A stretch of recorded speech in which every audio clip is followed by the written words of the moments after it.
நம்மாழ்வார் அருளிச் செய்த திருவாய்மொழி 2ஆம் 10 6ஆம் பதிகத்தின் 10ஆம் பாசுரத்தில், போகின்ற காலங்கள் போய காலங்கள் போகு காலங்கள் தாய் தந்தை உயிர் ஆகின்றாய், உன்னை நான் அடைந்தேன் விடுவேனோ, பாகின்ற தொல்புகழ் மூவுலகுக்கும் நாதனே பரமா, தன்வேங்கடம் மேகின்றாய் தண்டுழாய் விரை நாறு கண்ணியனே என்று பாடுகிறார். மிகுந்த பரிவையுடைய தாய் போலவும் நன்மையை மட்டுமே எண்ணியபடி உள்ள தந்தை போலவும் அந்த தாய் தந்தையர் கைவிட்டாலும் கூட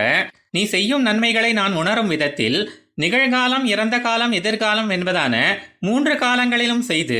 எனக்கு உயிருமாகி இருப்பவனே, ராமனின் தர்ம குணங்கள் அவன் விரோதிகள் கூட்டத்திலும் கூட நன்கு பிரசித்தம் என்னும்படி பரவி நிற்பதாக உள்ள கீர்த்தியுடன் 3 லோகங்களுக்கும் நாதனாக உள்ளவனே, மற்றவர்களைப் போல் சம்பாதித்துக் கொண்டவையாக அல்லாமல் இயற்கையாகவே அனைத்து திருக்கல்யாண குணங்களையும் கொண்டவனே,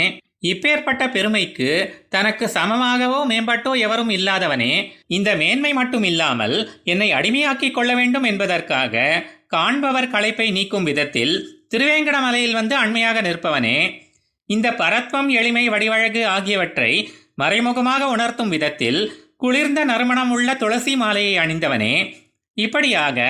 அனைத்து விதங்களிலும் அடைய தகுந்தவனாகவும் உபகாரங்கள் பல செய்பவனாகவும் உள்ள உன்னை அடைந்த பின்னர் நீ செய்த உபகாரங்களை எப்போதும் மறக்காமல் நினைவில் கொண்டுள்ள நான் விடுவதற்கு ஏதும் காரணம் உண்டோ என்கிறார் ஆழ்வார்.